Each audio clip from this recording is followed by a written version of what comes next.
Being gay, being out, being queer is such a cool thing. And yes, there are tough aspects of it, but you have a community. There's so many heart-wrenching, heartbreaking stories, and those are so valid. But also there's a lot of stories of joy.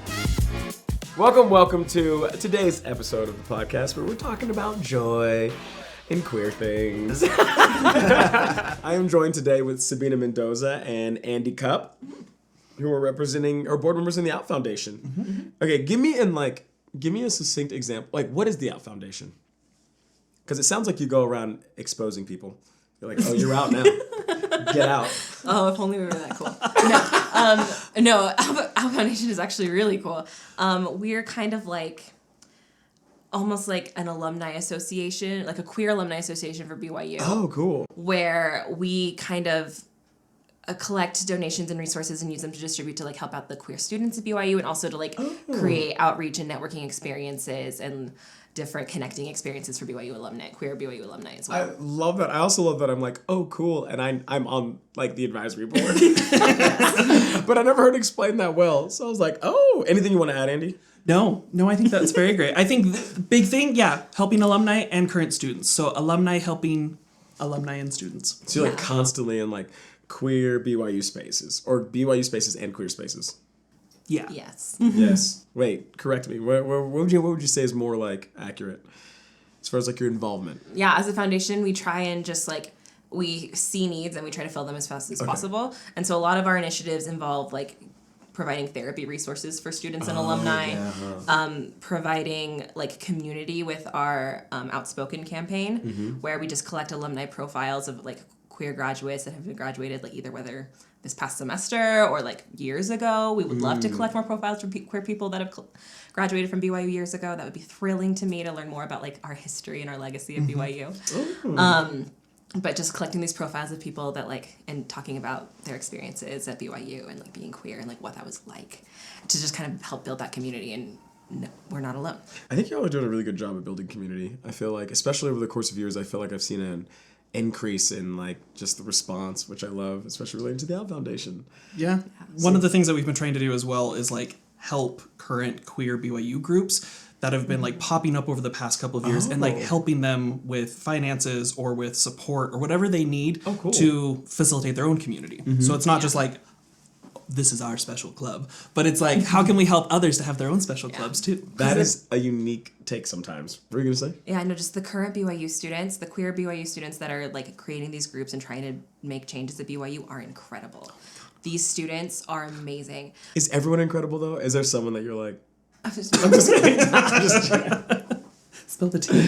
Spill it. So, here, if there's a time to spill the tea, spill it. No, I mean but the leadership that exists there, like the things that they're doing is just incredible. I never had that courage when I was at BYU. Yeah. Right.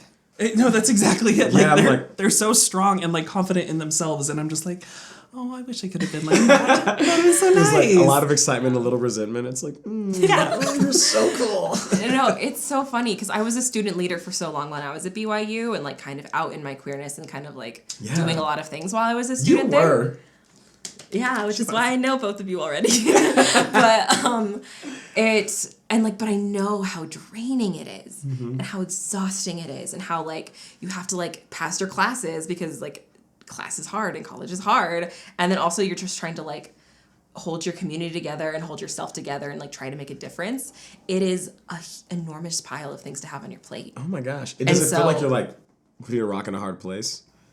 As a student there? Yeah, does it feel like you're like, well, because I wonder sometimes, and I've gotten this in little ways, and I feel like y'all are more in it. Do you ever feel like you get it from BYU and also from the queer community? Do you feel like do you feel like you have the support of the queer community sometimes? Do you feel like people come for you a little harder there? Like, you know what I mean? Like, is there complications with that? Yes. I mean, always. Definitely complications. Tell me more. One of the things that we've been doing is we've been, running some campaigns and trying to spread the word about the Out Foundation and get people involved and just like donating and who we are and all of that.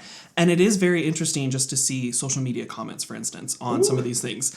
And it is kind of like this weird thing of people that are very pro BYU are like, well, why are you there? Go away. But then also queer people are like, why are you there? Go away. I like that they're the same person. Well, that's what it comes out to be sometimes. It's like we as the Out Foundation are really just there to support queer students in whatever they want to do. They want to stay at BYU? Great. Yeah. You want therapy to help you with that? We'll help you. Oh, you want to leave BYU? Great. Here's a scholarship. Let's help you pass along. Yeah, we have a fund specifically for helping students transfer. We have a transfer fund. Because we just want to be there to support whatever path you want to take. Right. We're not going to force you to stay at BYU. We're not going to force you to go someplace else. Like, That's like very Christ-like. It's like we're here to support you on the path that you choose. I like that. Because we believe in agency. Exactly. It's just like... With all the rules at BYU, they kind of limit options, it feels like. And so we're kind of here to kind of create a little bit more space that BYU sometimes takes away. How do you, how do you not get, discouraged to the point where you're just like, I'm done? Have you had moments where you're like, I'm done? Or do you just, what keeps you going when it gets hard? For me, it's that I have completely lost hope in BYU and the system there. I have no faith and confidence in them to, do it right. And so I just know my job is to love these kids as much as I can. Oh, and to that provide it's okay, we can't depend on the institution, so I can provide what I can to support you. We are a community and we must support each other. Oh. Does that feel similar for you, Andy? It does. And I've actually been through a period where I did get really discouraged with it. And I actually left the Out Foundation for a short period of time. So before I was on the board of directors back in 2019, I was doing their social media. And so social media is just a cesspool in general. And it got really discouraging. And so then I stepped away for a bit, and then BYU and the Honor Code thing happened in the beginning of 2020, and then COVID hit, and then it was only within the past couple of years that I was in a better place that I was like, I can help more. And to Sabina's point, no, I need to help these students because somebody should have been there to help me. So why can't I should be there to help others. Oh, interesting. I think a lot about work to make our communities better. I think of it like WWF wrestling sometimes, where it's you go in, and not about breaking people's back, or that's fake fighting, right? Because I had the look in your eyes, I was like, let me explain. I was like, I'm ready. I think of it a lot like you do your thing, and then you tap out and take a breather when you need to, because your whole life force can go into it. Yeah. It's like fight your fight, do your thing, tap out when you need to, and then tap back in.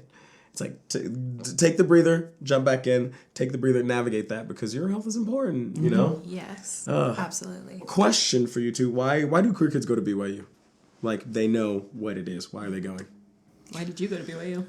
Well, I know, I guess we all went to BYU, right? Yeah, I was like, What's well. your each reason? individual reason. For me, it really did come down to the finances. I'm from California, and an in-state tuition at a California public university was more expensive than the LDS member tuition at BYU. So it was like, do I want to go into debt this much, or do I want to go into debt that much?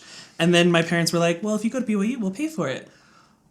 Okay. Well, pressure. I guess BYU's happening. And at this point, were you already and I'm assuming you identify as queer? Yeah. Okay. Yep. I just assumed a lot. Okay. All right.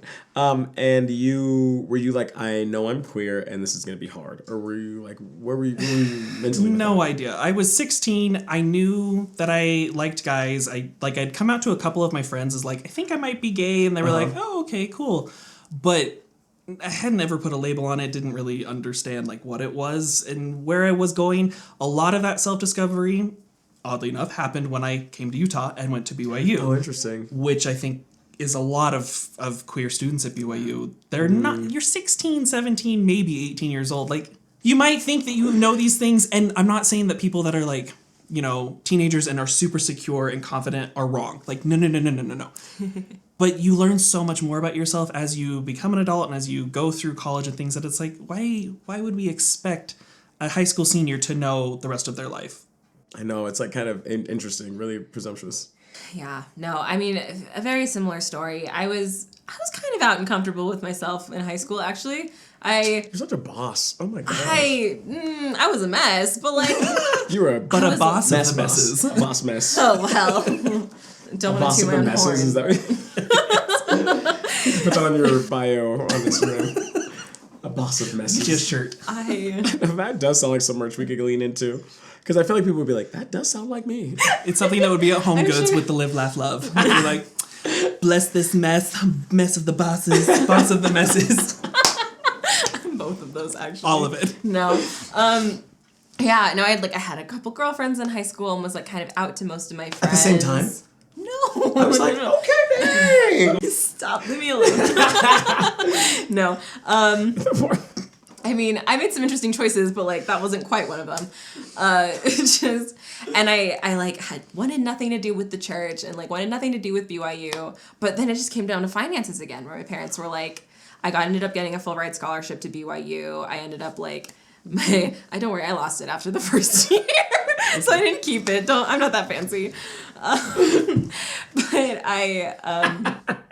BYU tears you apart sometimes, and it's a tough school.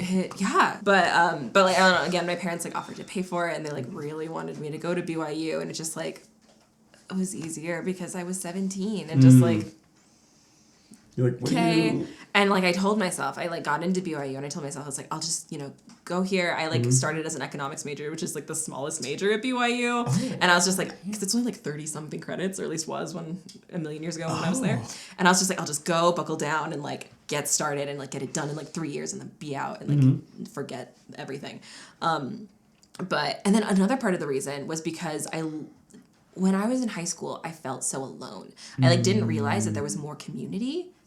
Like, I don't know why I didn't realize there were more people like me. I never like, thought about queer it. Queer people? Queer Mormon people. Oh. I, like, never thought about it because I'd never seen one. No, where's the visibility, right? Yeah. And then when I was a senior in high school, it was, like, right around the time when USGA released their It Gets Better video. Mm-hmm. And I watched it, and I was like, oh, my God. Like, these are my people. That really had an effect on me, too. Yeah. And, like, that was, like, another part of the reason why I went to BYU, was like, I want to find my people. Mm-hmm. Like, these are the people that understand me better than anyone else. And it is different. It's, like, the Mormon queer community is different. Yes. Than the queer community. I mean, obviously, it's just, like, yeah. Oh, I love that. I mean, I had a similar, as far as, like, going to BYU. I grew up in a very poor home. I ended up getting a scholarship to it. I didn't even know I was gay, though. So I was like, I'm just trying to go to school. And I was stoked to go to BYU. And I'm going to be honest, I loved every second of BYU. I loved it. I had a good time. And then I started coming to terms with my queerness. The fact that I was gay. There we go. So I was like, oh, sweep this under. Just party a lot. Served an LDS mission in Brazil. Loved it. BYU, I loved it. And then as I was working for BYU, working for Studio C, is when I started being like, I'd like watch other people and then look at myself in the mirror and be like, some of these things are not like the others. Like, wait, hold up. People actually like dating women? What? Yes. I was just making friends. Yeah.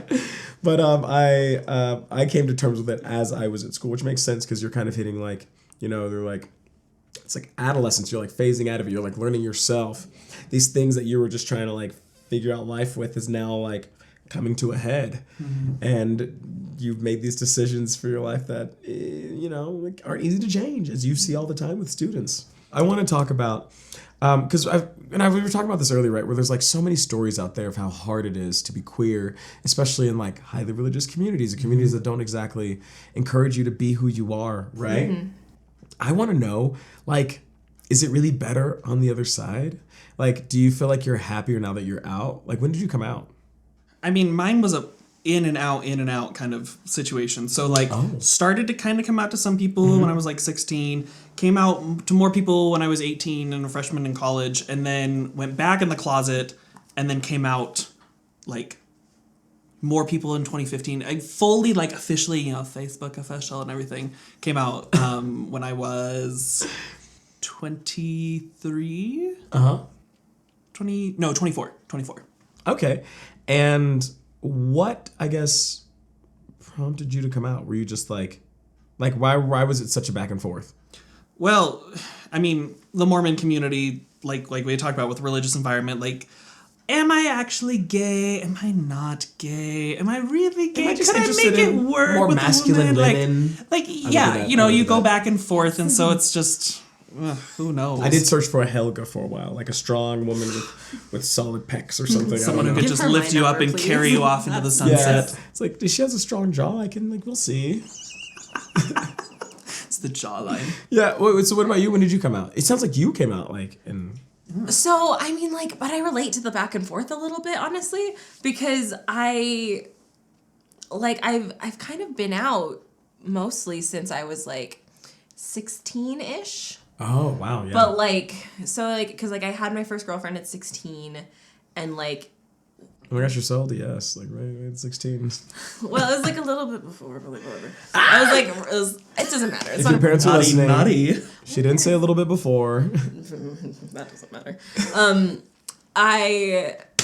So yeah, I like had my first girlfriend around 16, and like it came out like around the same time as I started dating her because I was going through it and figuring out all of the labels and things. And so I was like, yes, I'm a lesbian and I love this. And like I had that at 16 and like was out to my people for the most part, but like still went to like church with my family and stuff, and like had like kind of like a separation between like church and state essentially.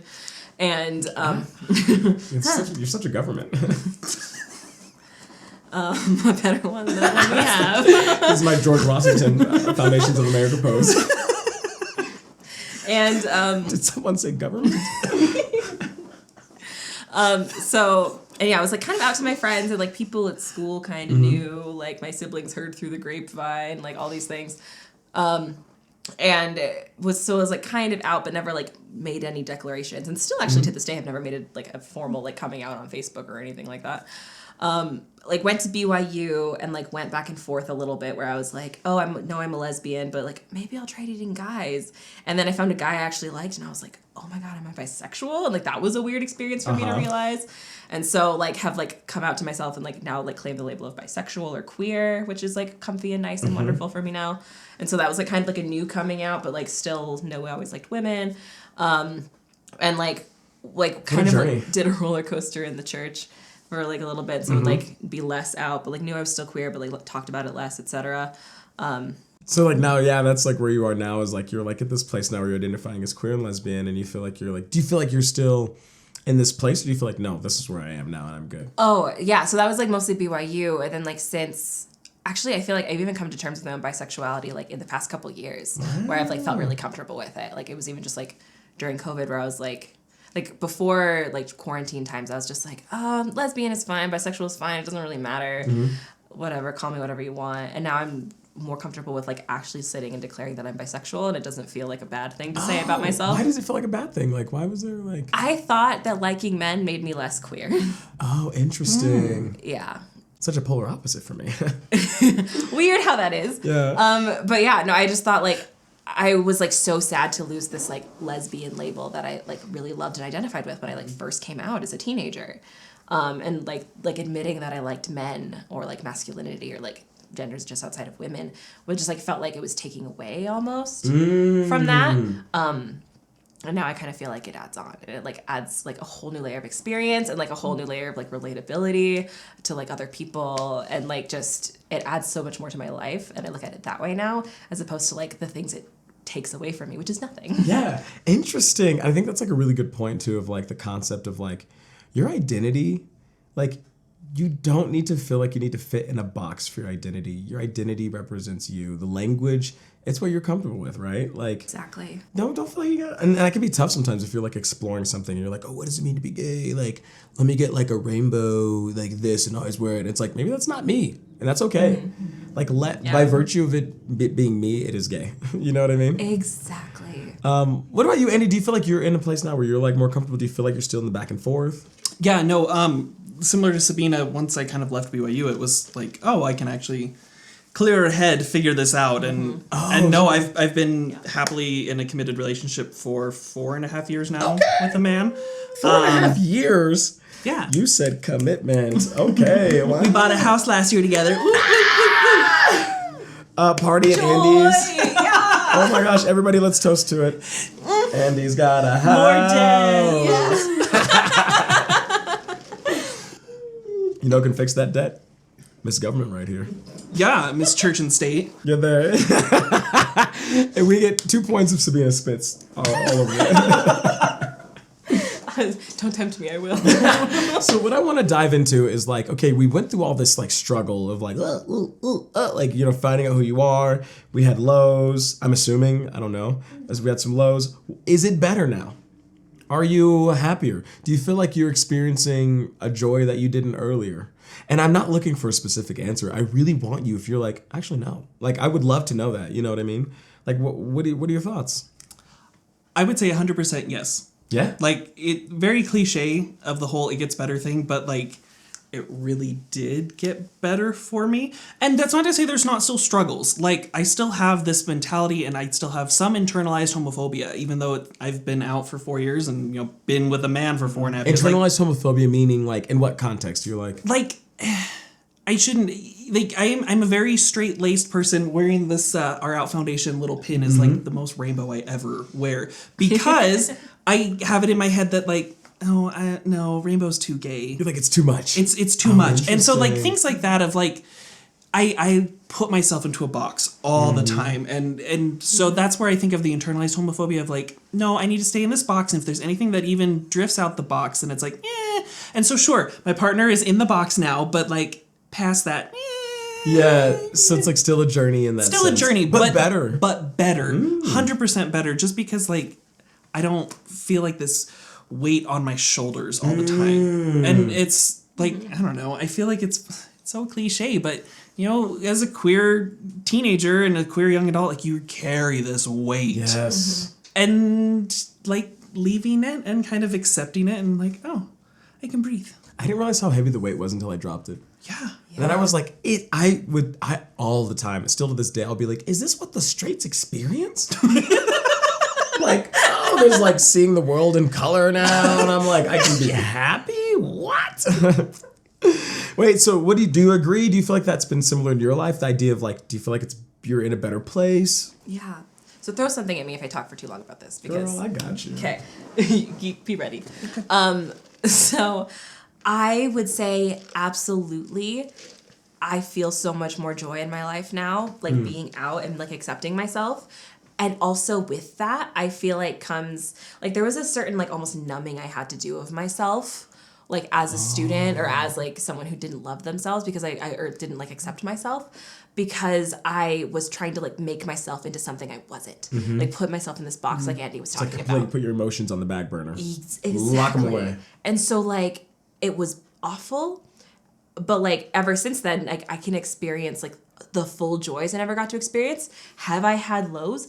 Absolutely. Absolutely. There have Like, been, like, since hard things. being in this place, yeah. Breakups and feelings and, like, life, everything.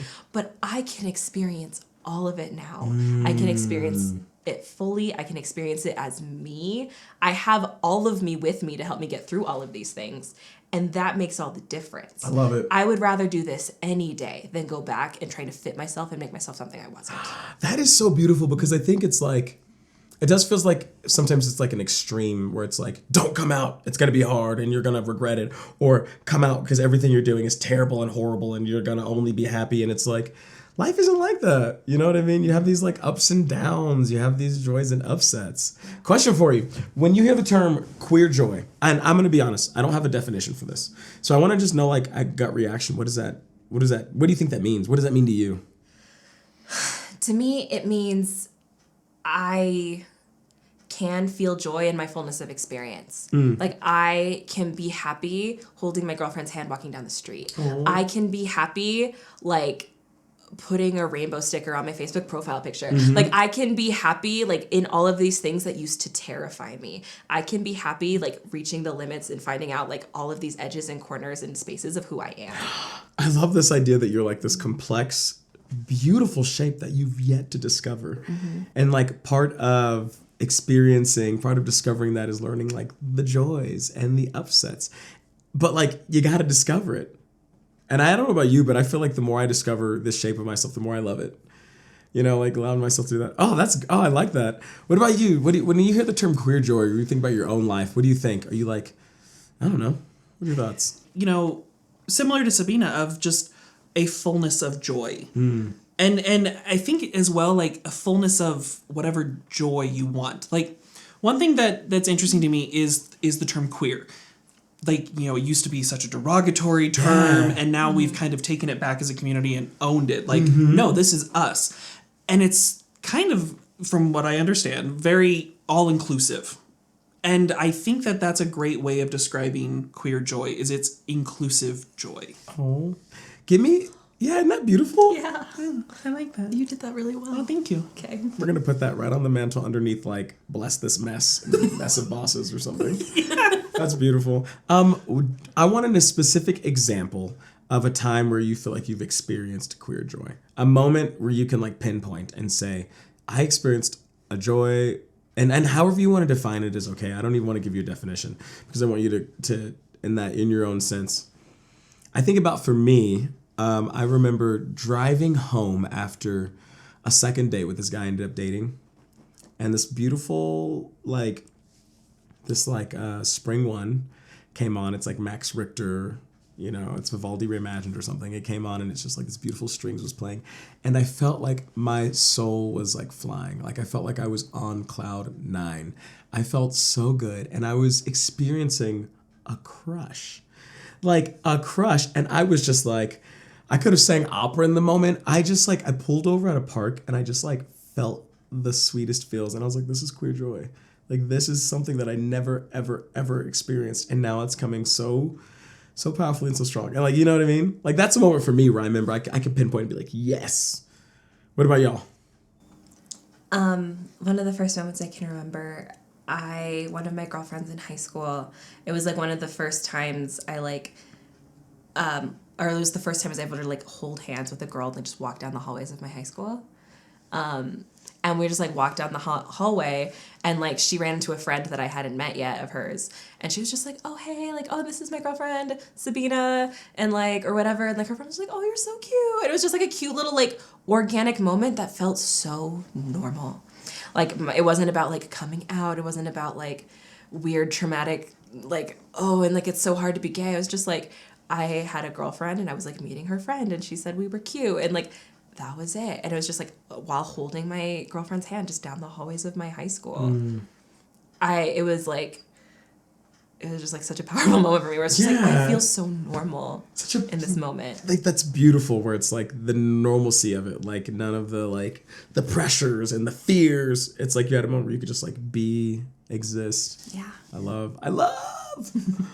You got one for us, Andy? I think so, and it's more recent actually.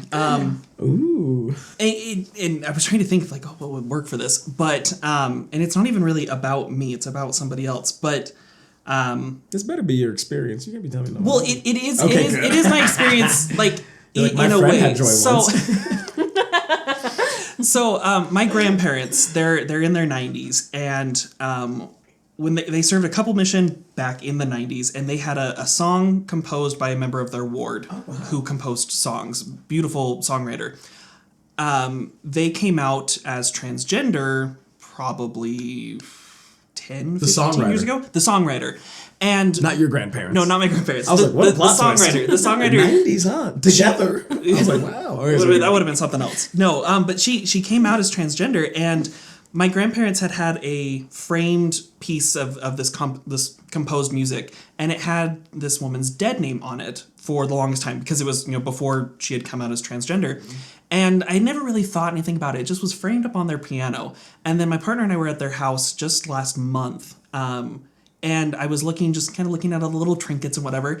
And I noticed that they had an updated copy that had the composer's transgender name, like her name instead of her dead name. And my 90-year-old, quite conservative grandparents, it was something that just caught me by complete surprise and brought tears to my eyes because they knew this person as their dead name for years and years and years, but they came out, and I don't know when it was changed on the picture. It wasn't ever a big deal or anything, but there's now a composed sheet of music there that's framed with this woman's actual name on there. And they never talked about it, they just did it quietly. Never mentioned anything. Never. I swear I've looked at that several times before and never expected to see that. And so when I did, and I was like, and I had to point it out to my partner because I was like, this is so sweet. Wow. So I would say that for me, if I'm going for that inclusive joy, that would be my inclusive queer joy. Grandparents get you. I love that. And it's kind of like almost like this joy. Is it the joy of like seeing your family do something? Like why do you think that felt so good? Oh, maybe I get this idea of like the normalcy and space. We're like, why did that feel maybe so good? Because it is my grandparents, but also maybe because it was kind of normal. Like there wasn't a big deal about it. Yeah. There wasn't like a mass email to the family or a Facebook post of like, oh, we're doing this because we want to be good. It was just a normal thing, and just the fact that they would actually take the time and make the effort to actually replace that sheet of music with the correct name on there just took me by surprise. And yeah, I think just... Isn't it funny how, like, these experiences, we're not talking about our first time riding, you know, a spaceship or like how someone reinvented the wheel for us. It's like these like small moments that are like so impactful. It's like a little goes a long way. Oh my gosh. Do you feel like, are there any moments in, coming back to the Out Foundation, are there any moments with that where you feel like you have moments of like what keeps you doing it? Does it feel good? Are you just like, do you see pain in other people? Like, what is your drive in that? Do you have moments of joy? Yes. Yeah, no, something that I think about, one of the coolest moments for me so far was when the whole thing that happened in 2020 when BYU removed like the homosexuality clause from the honor code, but then like said it was still actually there, and that whole... Yeah, it was a mess. A ton of people came out that were... Yeah, so a ton of people came out thinking it was safe, but then had to later learn that it wasn't. And it was a whole back and forth, just like nightmare for students. Like there was like a post on Twitter where someone was like, hey, can we like collect funds for like transferring of students or like for something? You're like, actually. And, well, because we hadn't set up our transfer fund yet. It was something that we wanted to do. And then someone, like, tagged, like, Al or me or, like, John, our director. I love John. I love John. And, or someone. And we were like, hey, we should do this. And, like, being able to, one, be in a position where we can, like, oh, there's a need, we can go fill it. And then also, once we put it out there, and we're like, hey, we're collecting, like, we're going to do, like, a GoFundMe, collect donations for transfers. Or like first transfer donation or transfer fund. Yeah. Collected money for transfer fund for students that wouldn't leave. And the money started just coming in like crazy. Like so much more money than I thought. They believed in what was happening. Yeah. And like seeing the outpouring of like care for these students that I feel like even like 10 or even 5 years ago wasn't here. Like maybe I just didn't see because my bubble was so small as a BYU student. But like seeing just the outpouring of like hundreds of dollars, thousands of dollars, tens of thousands of dollars for these students was incredible. It was incredible. And like being able to see like now, anytime I see like a new little student group pop up or like a new student be like, hey, I'm an ally at BYU. And like anytime these students get louder and louder, because they continually get louder and louder, I just feel so much joy because I'm like, it's getting better. Yeah. I see it. It's right here. And it like people are able to say things. People are starting to say things and starting to question things, and the numbers are growing. Do you think it felt so good because of like the surprise almost of like seeing this community that you knew all of a sudden show up in a way that you hadn't before? Like what made it so impactful? Was it the fact that like money was being raised and you were like, oh my gosh, we can actually do more? Like, you know what I mean? I think the joy in it was just seeing how many people there were. Like just seeing the numbers, because as a student and for so long I felt so lonely, like fighting that uphill battle. Yeah, and seeing now that like, oh, like X hundred number of people like donated to this, or like there's like this group and this group and this group, and they all have like X many members. Like when they post like videos from like protests at BYU, like there are like lots of people there. Like I didn't know that we were that big in number. It's probably gonna be interesting too, because it's like you talk about like losing hope and BYU as an institution, and then probably seeing people show up where you're like, oh my gosh, like I don't know, that's kind of cool. It's like it feels like a movie almost, where it's like fourth quarter, you're tired, and all of a sudden it's just like, doof, the support. I lost my faith in the institution, but I haven't lost faith in the people. Oh, I love that. Put it on the mantle. Yep. Thank you. Yep. Boss of messes. Have lost my faith in the institution, but not the people. I love it. In italicized, small font. What about you without, like, any moments, any times where you're like what keeps you going, right? What keeps me going is the idea and the knowledge that BYU is going to do something again. So with the honor code thing, sure, it got a fantastic response. It wasn't the first time that BYU has done something like that. It's definitely not going to be the last time. And so for me, it's, we need to be there as an organization and still like working and setting up things, because when stuff hits the fan again, we're there to support and to help those students. Where's the joy for you, and like, is there joy in it? Yeah. Like, and it doesn't have to be a yes answer. It doesn't have to. My joy is an interesting kind of joy because that's what brings me joy is the knowledge that there's some security there. Oh. Job security is I joy. love how, like, No. like the psychology of this. Job security. There's security for the students. There's security for the organization. Like, You're like this. You're like this is what. I seem like such an awful person. I'm going to continue to be a board member, and that makes me secure and happy. I'm just saying. I wasn't trying to shame you. I was like, go for it, man. That's awesome. I love that. So it is like that is like what you mean is like being able to be there for them. Yeah. What I love about this is like these moments. I don't know, like, I feel like yours especially, you two, they have to do with, like, the community. Be it, like, your moments in high school, being how people are reacting to you, letting you just be.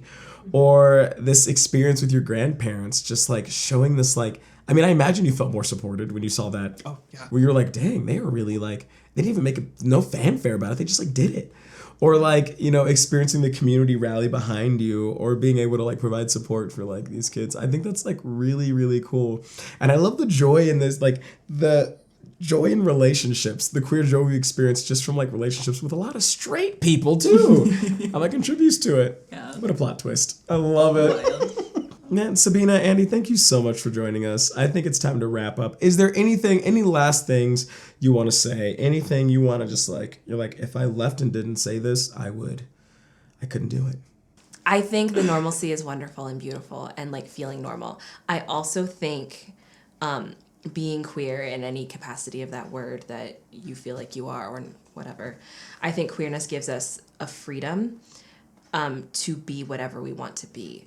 And because I feel like the world in some ways, or like these institutions were not made for us. Mm-hmm. And so being queer gives us the freedom to be whatever we want to be as we want to dictate it. And that is a lot of the joy for me as well. That's kind of beautiful. Yeah. I don't have to listen to the rules from like this institution, or from these people, or from these things. I set the joy for myself and whatever I want because this world was not built for me. So I will build a world for myself. That's what queerness means to me. I love that. And I think that's so universally applicable. Like, I think about, like, things that I do now. Like, back when I was in the closet, I was so scared of people knowing that I liked Mambo No. 5. Lou Bega's Mambo No. 5. I know it. A little bit of Monica in my life. I was so embarrassed because I was like, they're going to know I'm gay. They're going to know I'm gay if I'm listening to this man sing about all the girlfriends he has and all of, you know, whatever. Or times when I would be like, even like my interest where I was like, people can't know that I crochet. Or that I was in the color guard because they'll know I'm gay. And I think about now how I don't have that pressure and it's liberating. Crocheting is not gay, it's yarn, you know. Lou Bega is the farthest from, he is a very straight, you know, like it's like Mambo No. 5, I've kind of grown out of it a little bit. Maybe I'm coming back, I don't know. But the thing is like, just the expectation of what I thought society wanted from me controlled my behavior, and letting go of that has allowed me to do things that I enjoy to do that are not inherently have a sexual identity. You know what I mean? It's like the freedom to like explore your life how you want it. You know what I mean? I love it. I love it. Andy, anything else before we round up? I think that sums it up beautifully. I love it. Oh, thank you so much for coming. This has been really fun. Yeah. And join us next time on The Government. I don't know. I don't know how to end this thing. I just love this pose. I know. I'm like, we're bringing this back. Bring someone in your life queer joy today. For 3 payments of $19.99. Even if it's just yourself.